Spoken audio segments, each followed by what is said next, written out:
sekarang Jenderal Sudirman. Mas Ganang, cucu Jenderal Sudirman. Tepuk tangan untuk Jenderal besar. Oh ya, Jenderal Nasution juga Jenderal besar Nasution. Ya, tepuk tangan untuk Mas Ganang. Ya, beliau adalah cucu dan beliau berperan menjadi Jenderal Sudirman waktu Pak Gatot menenggarkan Banjar Sudirman waktu itu. Ya, karena beliau ya sudah persis sekali dengan Jenderal Sudirman. Silakan, Mas Ganang, silakan.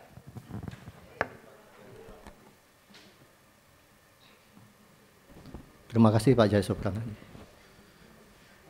Assalamualaikum, salam sejahtera buat semuanya.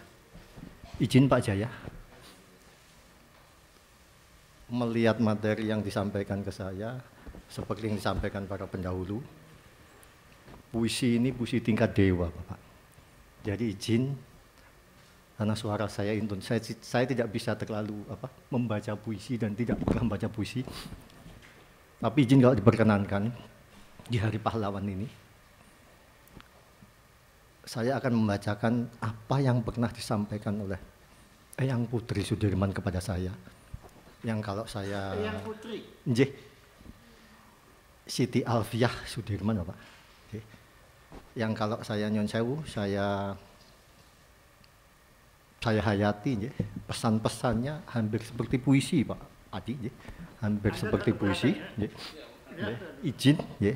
Seperti puisi walaupun tidak seluar biasa punya kepunyaan ciptaan Pak Adi Mazakri. Izin, saya sampaikan. Anda hafal? Terus Budi? Anda hafal? Karena dialog jadi saya hafal. Nggih. Sedikit banyak hafal.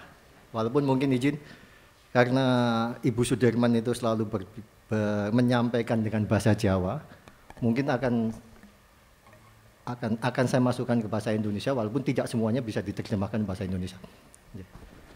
Hampir 25 tahun yang lalu Bapak, di rumah kami di Timoho di Jogja,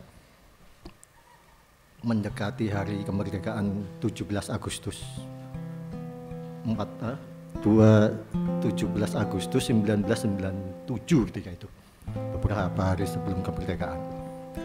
Di rumah kami di Timoho ada satu lukisan yang sangat besar di beranda rumah kami. Di sana ada lukisan Panglima Besar Sudirman dengan para pengawalnya, kemudian di latar belakang ini ada keadaan kota Jogja ketika itu. Bisa saya sampaikan menurut sejarahnya tentunya itu terjadi di 19 Desember 1948. Ketika saya tanyakan oleh ayahanda, karena itu lukisan sangat besar Pak Jaya, kalau kita ada tamu masuk lewat beranda pasti melihat lukisan itu. Ketika saya tanyakan ayahanda, ini lukisan dulu dari siapa? Ayahanda mengatakan bahwa salah seorang pengawal yang mengikuti beliau.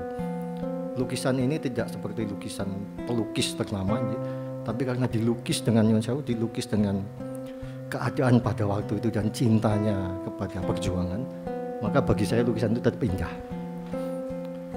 Saya masih ingat ketika itu selepas asar sudah mendekati ke jam 4 begitu ya. Saya selalu melihat lukisan itu, Pak. Saya selalu merasa terkagum-kagum dengan lukisan itu. Seorang yang sakit berat begitu, tapi masih bisa memimpin dan merasa terpanggil oleh perjuangannya. Walaupun ketika itu mungkin hampir sebagian para pemimpin sipil ketika itu tertawan. Ketika saya lagi melihat terkagum-kagum begitu, tiba-tiba ada suara di belakang saya yang saya sangat kenal sekali suara itu, Eyang Putri Sudirman. Beliau mengatakan kepada saya dalam bahasa Jawa, tapi saya jawab, apa yang kamu lihat nak? Kowe gumun, kamu kagum begitu. Belum lagi saya jawab, beliau mengatakan lagi bahwa kita tidak boleh kagum dan kamu tidak boleh tertipu dengan apa yang kamu lihat. Karena kadang di dunia ini segala yang kita lihat dengan mata yang terpandang itu belum tentu seperti itu terjadinya. Lebih lanjut beliau mengatakan bahwa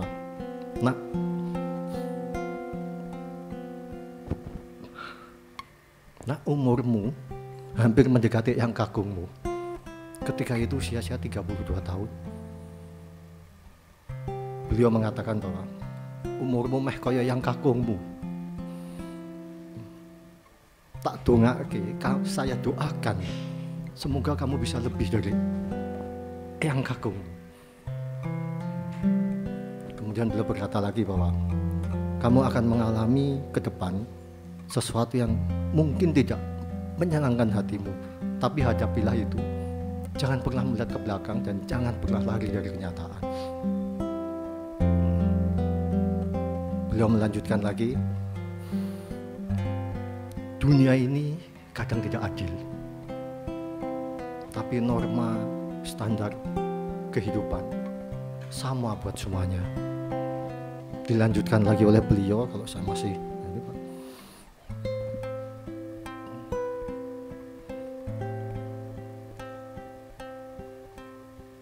tidak semua penguasa atau pemimpin itu orang yang hebat.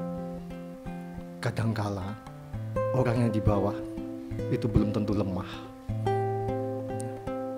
Dunia ini bukan hanya milik orang-orang yang ada di atas sana. Dunia ini justru milik orang yang punya hati yang suci. Jadilah bermanfaat pada umurmu kemudian.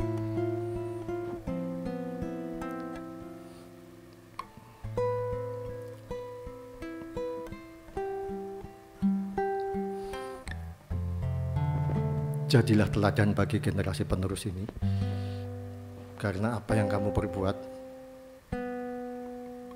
akan dicatat oleh generasi penerus.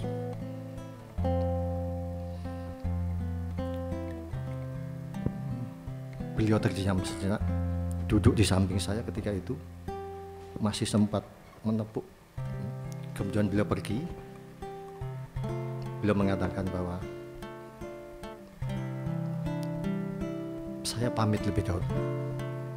Yang saya tahu persis ketika itu, beliau setiap bulannya, setiap tanggal Jawanya, beliau ziarah ke makam. Beberapa hari kemudian Pak Jaya, beliau benar-benar pergi dari saya dan kita semuanya. Beliau mendampingi Sang Panglima Besar Sudirman. Assalamualaikum warahmatullahi wabarakatuh. Tepuk tangan untuk Mas Gana.